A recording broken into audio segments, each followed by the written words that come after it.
नमस्कार मित्रांनो, स्वागत आहे तुमचं माझ्या डेली ब्लॉग्समध्ये। आजचा दिवस आहे 12वा। सकाळी लवकर आवरल्यानंतर आपण थेट निघालो आपल्या दुकानाकडे। खाली डबा रेडी होता, डबा उचलला आणि थेट पोचलो आपल्या स्प्रिंकल द केक शॉप, जे की आहे राटणीमध्ये। अमर शेटचं काम चालू होतं, त्याच्या हातामध्ये डबा दिला। डबा दिल्यानंतर आपण लागलो आपल्या कामाला, जे की आहे साफसफाई। मित्रांनो, साफसफाई खूप गरजेची आहे।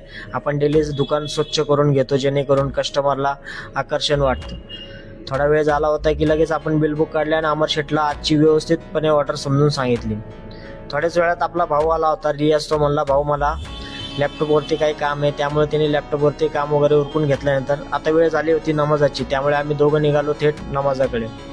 नमाज वगैरे पडून आल्यावर बघतोय तर काय, आपला परम मित्र गणेश शेठ, जो की खूप दिवसांनी आपल्या दुकानात आला होता। थोड्या वेळाने एका कस्टमरची ऑर्डर आली होती, जी की होती कस्टमाइज, त्यामुळे आपण थेट प्रिंट काढायला आपण निघालो आपल्या मित्राकडे। प्रिंट वगैरे घेतली आणि तिथं भेटला आपला जुना मित्र, जो की बऱ्याच वर्षांनी भेटला होता। त्याला हाय हॅलो केल्यानंतर आपण निघालो आपल्या दुकानात। अमर शेटनी आज खूप छान छान केक बनवले होते मित्रांनो। हे बघा, हे काही असे केक आहेत जे आपण बनवतो।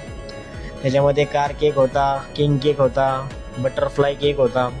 अशा पद्धतीने आपण केक बनवतो मित्रांनो। आणि आजचा असा काही दिवस होता, तर लाईक करा, शेअर करा, सबस्क्राईब करा आणि फॉलो करा। धन्यवाद। भेटूया पुढच्या ब्लॉगमध्ये।